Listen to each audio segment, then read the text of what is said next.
So here are the great psychologists of our day: Aristotle, 2,000 years ago, and Lorenz and Tinbergen in the 1930s, and Sigmund Freud and Galton and William James around 1900.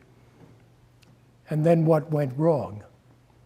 There's almost no good psychology between then and 1950s, when something called cognitive psychology started.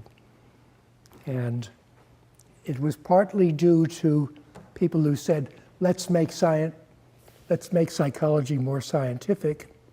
And you've probably all heard of Pavlov or Watson.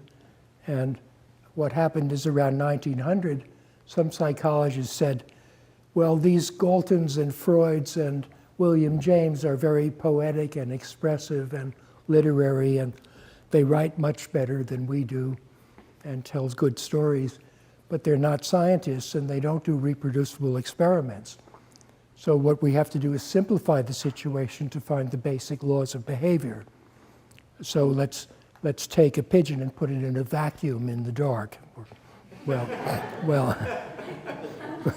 they didn't go that far, but they did put it in the dark.